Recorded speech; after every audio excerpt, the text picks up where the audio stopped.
Assalamualaikum warahmatullahi wabarakatuh. Perkenalkan, saya Lucia Seka Piminari, Sarjana Kebidanan Bidang Magister Kesehatan, dosen tetap Prodi Profesi Kebidanan pada Fakultas Ilmu Kesehatan Universitas Muhammadiyah Hampar. Pada kesempatan kali ini, saya akan memaparkan salah satu mata kuliah yang saya ampu, yaitu Biologi Reproduksi.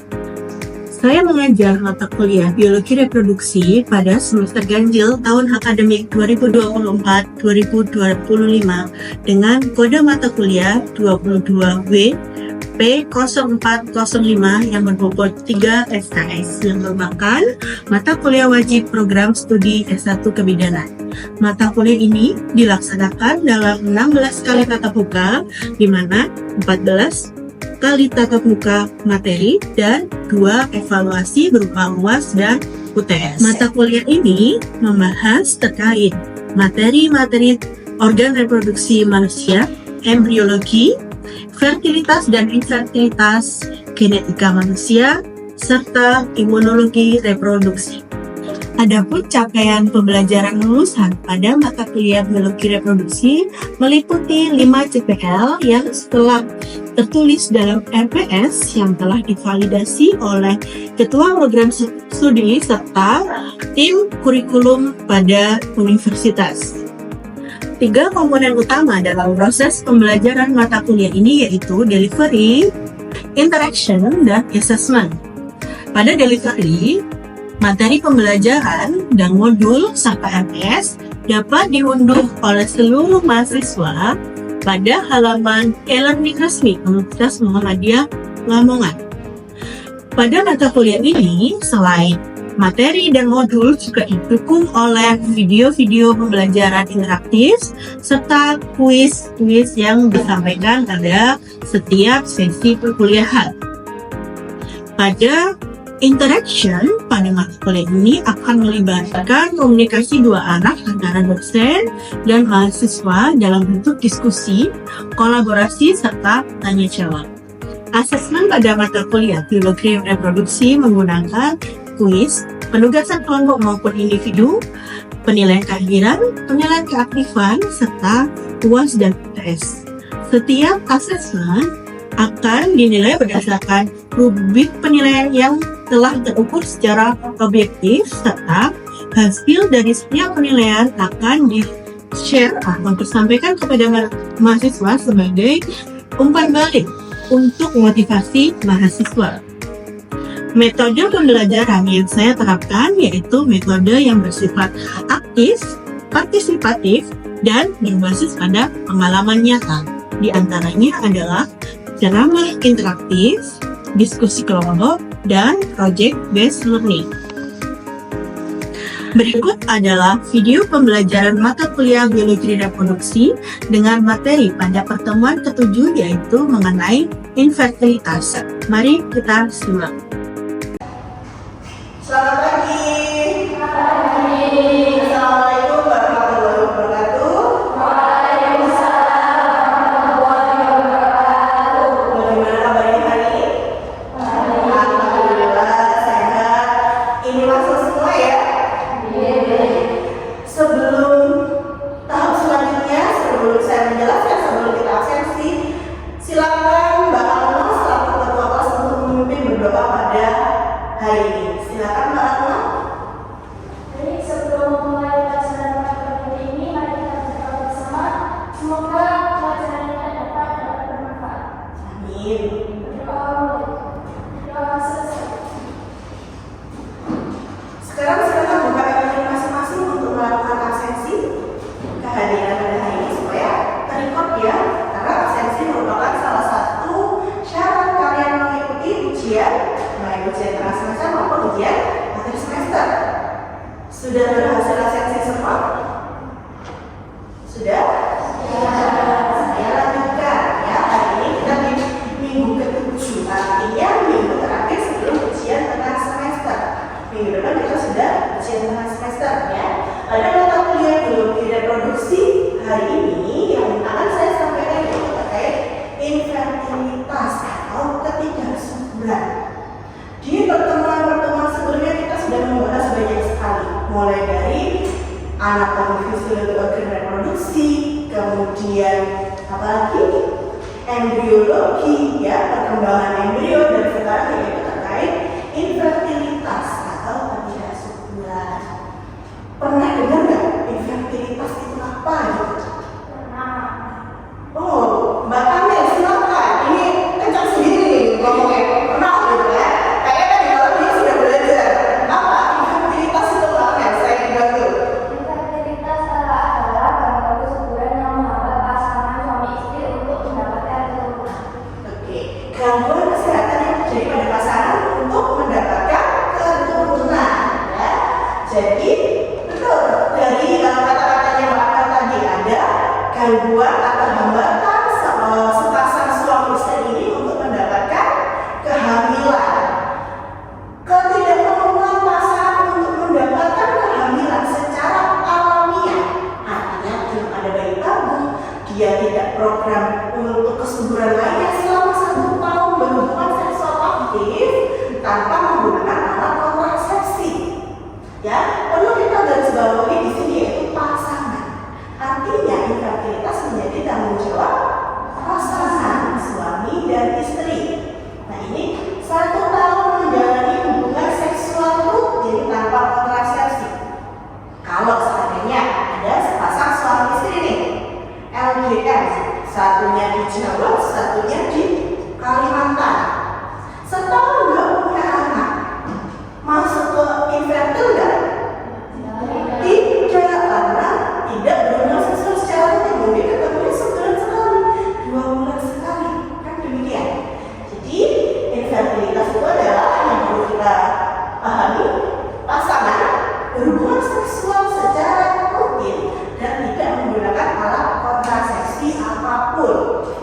Nah, sekarang fenomenanya infertilitas atau ketidaksuburan itu sedang naik trennya.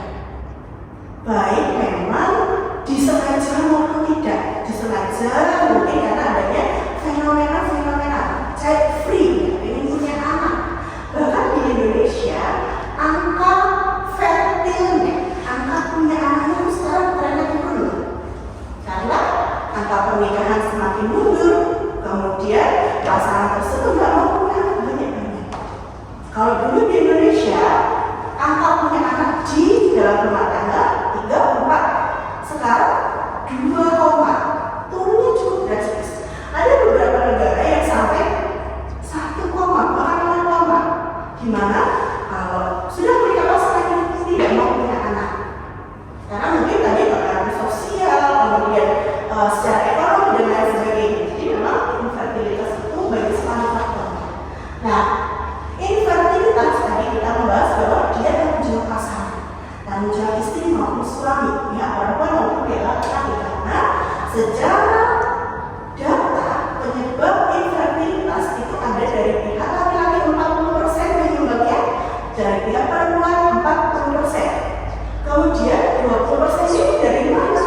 Dari kedua belah pihak, gabungan dan idiopatik. Idiopatik itu artinya secara pemeriksaan istrinya ini normal semua, suaminya normal semua, tapi kok nggak berhasil di kehamilannya. Nah, itu penyebab 20%. Artinya infertilitas itu tanggung jawab bersama, tidak bisa hanya dibebankan pada perempuan maupun laki-laki saja. Apalagi kita di Indonesia ya, negara yang cukup menganut adat budaya di mana keberhasilan adanya anak di sebuah hubungan rumah tangga adalah tanggung jawab seorang istri. Tekan ya, jadi ketika ada infertilitas di rumah tangga tersebut, yang ditekan, yang disalahkan, yang nasihati untuk melakukan terapi ini itu pasti hanya istri. Nanti di sini peran-peran sebagai bidan harus maksimal untuk kita mendampingi pasangan-pasangan kita. Apa yang menyebabkan infertilitas? Yang pertama yang pasti gaya hidup. Sekarang gaya hidup itu sangat berbeda dengan dulu. Banyak kebiasaan-kebiasaan yang sekarang sering dilakukan, misalnya konsumsi alkohol, merokok, ya, mengkonsumsi kafein, setiap hari minum kopi, dia jadi anak enak gitu kan ya, anak senja kopi di coffee shop. Apakah tidak boleh? Ya silakan, tapi kalau setiap hari itu obat-obatan, mungkin ada terapi-terapi dengan penyakit-penyakit tertentu yang dia mengaruhi kinerja hormon pada tubuh seseorang. Obat herbal, jamu-jamuan pun itu kan lebih baik daripada obat yang farmasi yang dia obat menggunakan obat-obat kimia. Baik kalau ada kalanya, kalau tepat, kalau dosisnya itu tepat. Tapi sekarang obat herbal itu banyak yang diracik tanpa adanya dosis yang pas, sehingga karena tadi hal yang sebenarnya baik menjadi tidak baik karena katanya tidak pas. Kemudian efek pekerjaan, ada beberapa pekerjaan yang dia bisa menyebabkan ketidaksuburan, pekerjaan yang berhubungan langsung dengan hal-hal yang bisa mempengaruhi kinerja hormon, kinerja sistem reproduksi. Contohnya apa? Dan ini paparannya secara tidak langsung akan mempengaruhi tubuh. Nah, klasifikasi infertilitas dibedakan menjadi dua, yaitu primer dan sekunder. Apa perbedaannya? Yang sudah baca-baca tadi malam bisa membantu saya. Apa sih perbedaannya infertilitas primer dan sekunder? Bisa tunjuk tangan? Oh, Mbak Angel lagi nih, Mbak Angel kayaknya Mbak Angel ini belajar giat sekali tadi malam ini. Apa Mbak Angel perbedaan primer dan sekunder? Untuk infertilitas primer itu terjadi pada pasangan yang belum pernah memiliki anak atau belum terjadi kehamilan. Kalau infertilitas sekunder itu pada pasangan yang mungkin sudah hamil tapi tidak terjadi persalinan belum melahirkan. Jawabannya tepat sekali. Jadi perbedaannya adalah ketika infertilitas primer, kalau masa infertilitas primer artinya pasangan tersebut selama hubungan seksual aktif dia belum pernah berhasil hamil. Untuk yang sekunder dia pernah hamil tapi tidak berhasil untuk melahirkan hidup, atau bahkan dia bisa sampai pada punya anak pertama, tapi untuk punya anak kedua sudah tidak KB, kemudian sudah 1 tahun lebih, dia masih belum berhasil juga. Padahal anak pertamanya dia berhasil. Itu adalah infertilitas sekunder. Jadi pernah berhasil hamil, bahkan pernah berhasil untuk punya anak, tapi untuk punya anak kembali, nah itu dia kesulitan atau susah itu. Kemudian penyebabnya apa? Ada faktor pria dan faktor wanita. Tadi kita sudah membahas bahwa faktor pria maupun wanita menyumbang sama-sama 40%. Jadi tidak bisa ketidaksuburan itu hanya kita bebankan pada istri, pada seorang perempuan. Faktor wanita apa saja yang menyebabkan? Ada gangguan ovulasi, gangguan pembentukan ovum, sel telur. Dimana kita tahu ovum itu kan diproduksi di ovarium. Ketika ovum bisa dimatangkan dan bisa terjadi ovulasi, artinya ovariumnya dalam kondisi yang sehat. Nah, gangguan ovulasi itu paling banyak dan paling mudah untuk kita deteksi sebenarnya. Dilihat dari siklus menstruasi. Apakah wanita tersebut setiap bulan menstruasi secara teratur dan lancar? Atau apakah wanita tersebut menstruasinya 2 bulan sekali, 3 bulan sekali? Nah, dari hal itu kita bisa cek. Kalau dia setiap bulan sesuai siklusnya dia menstruasi, artinya ovulasi tidak ada masalah. Kemudian endometriosis, kita lihat apakah di rahimnya itu terdapat jaringan-jaringan endometrium yang dia tidak berada pada tempatnya, sehingga menyebabkan kondisi rahim itu tidak kompatibel untuk ditempeli, diimplantasi. Ya, rahimnya itu secara suhu akan lebih tinggi daripada yang tidak ada endometriosisnya. Kemudian agresi karbon, ada penempatan dari organ reproduksi ke area panggung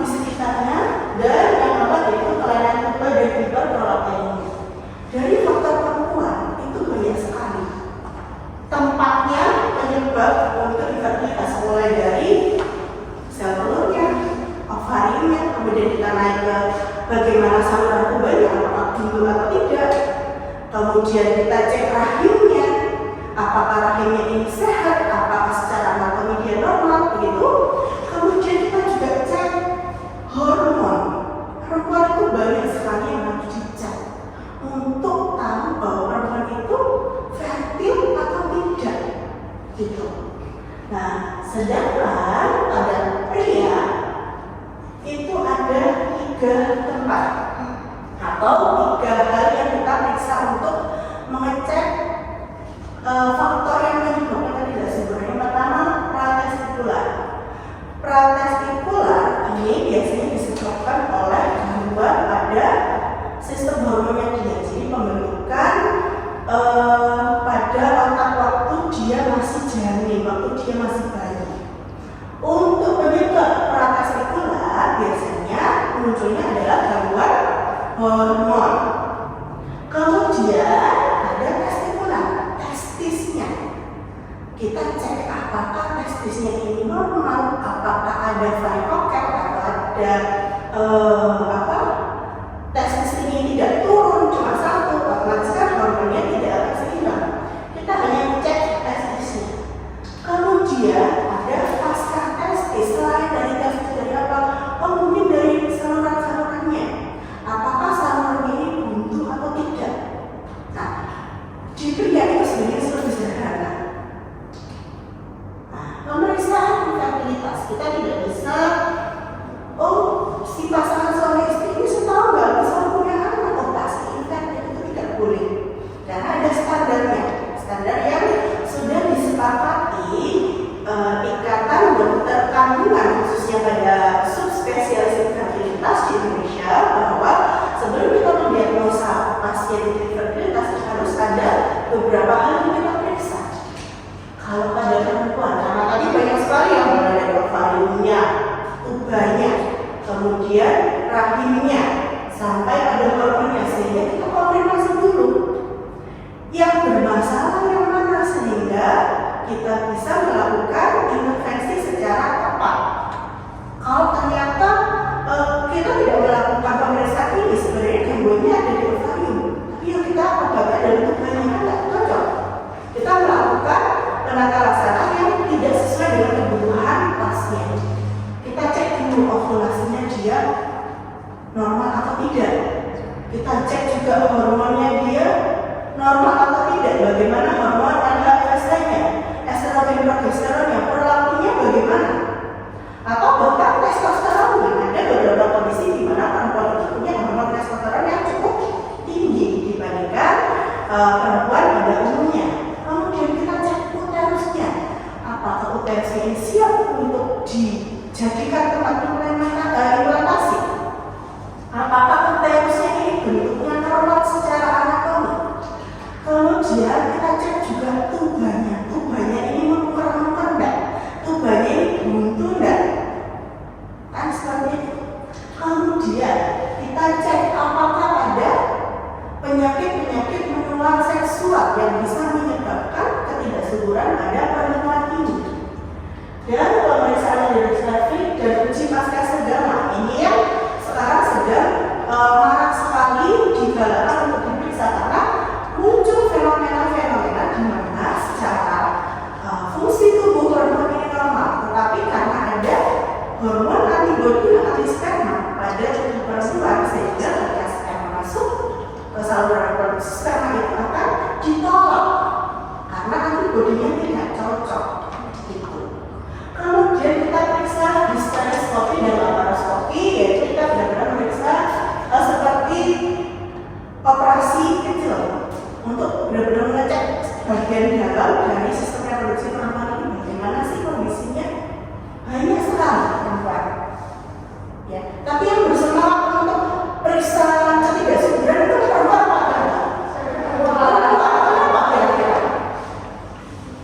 Karena tadi perempuan itu dibebankan. Punya anak adalah tanggung jawab perempuan. Dan itu yang harus kalian ubah mindset kolektif di masyarakat besok ketika kalian menjadi seorang bidan. Baik, dampak psikososial dan fertilitas.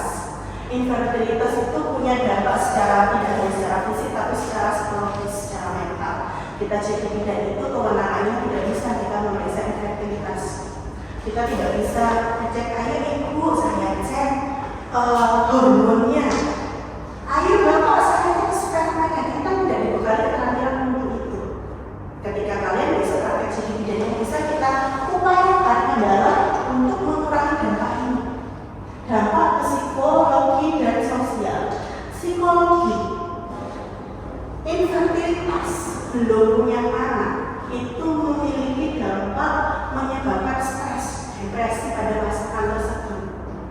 Kemudian cemas, rasa bersalah, kok saya belum bisa punya anak? Jangan-jangan ini ada sesuatu yang terjadi pada diri saya. Kan sudah pikir aneh-aneh sekali ya.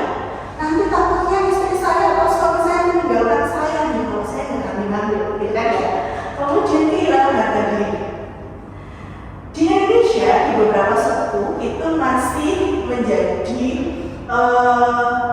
kebanggaan ketika pasangan itu bisa menghasilkan anak atau bahkan anak-anak khususnya pada gender-gender tertentu.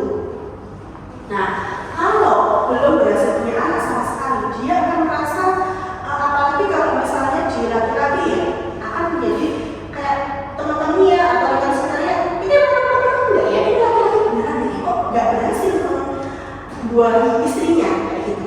Akhirnya hilang harga diri, rasa tidak berdaya karena tadi dampak secara psikologis kok saya seperti ini berbeda dengan yang lain sehingga dia tidak memiliki sesuatu yang mungkin bisa dibanggakan salah satunya. Kalau di Indonesia punya anak itu kan sesuatu yang membanggakan ya, apalagi habis menikah langsung punya anak dia akan senang ya, bahagia. Kemudian kegagalan dalam hubungan suami istri.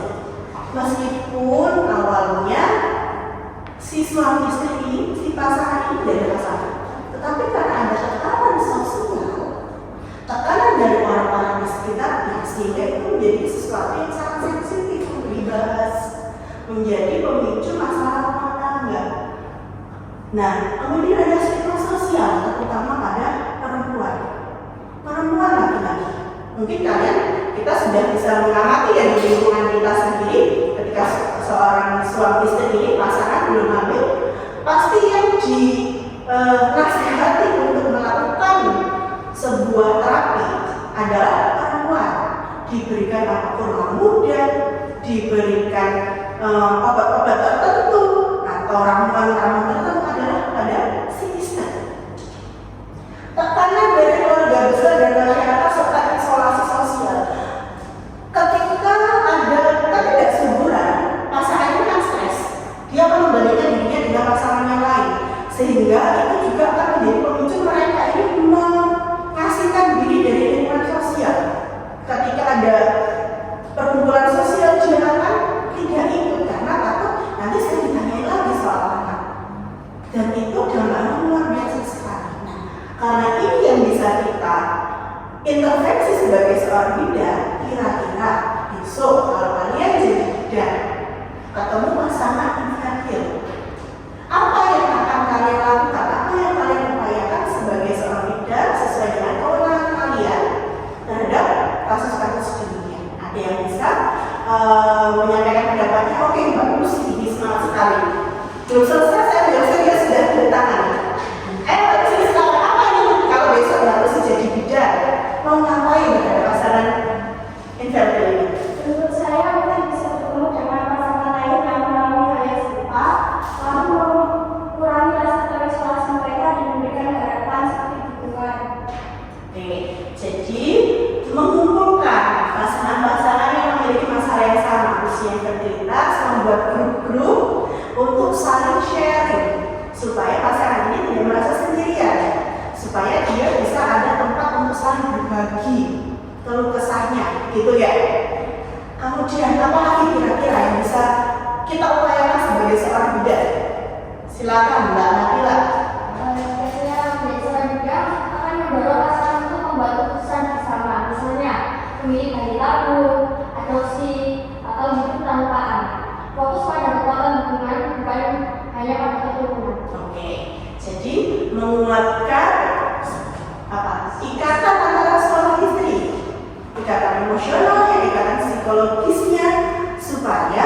ya memiliki anak ini adalah urusan bersama, tidak boleh saling menyalahkan, sehingga fokusnya pada hubungannya, bukan pada apa yang belum mereka miliki, begitu ya. Jadi itu adalah hal-hal yang bisa kita lakukan untuk mendukung pasangan-pasangan infertil secara psikologis maupun secara sosial, gitu ya. Jadi sekarang tidak boleh ada lagi stigma bahwa punya anak adalah urusan perempuan, karena ini adalah tanggung jawab bersama, tanggung jawab pasangan. Sedikit kuis, ya. Silakan di-share. Kita kuis kecil-kecilan untuk mengevaluasi. Tadi saya sudah menjelaskan mulai dari definisi fertilitas, penyebabnya, dampaknya, sampai apa yang bisa kita lakukan sebagai seorang bidan. Sudah dimulai?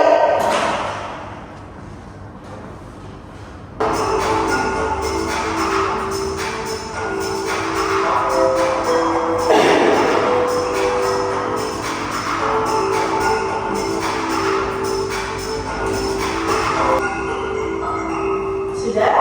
Kita lihat skor terpilih. Yaitu tepuk tangan kepada Ilfani, Amel, dan kita akan tepuk tangan atas ya. Oh, tidak termasuk. Tepuk tangan kepada Ilfani, Amel, dan Mala.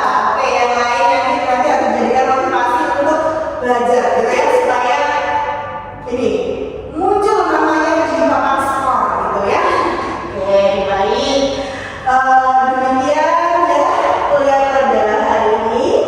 Kita sudah membahas materi, kita sudah tadi berdiskusi, dan kita juga sudah melakukan evaluasi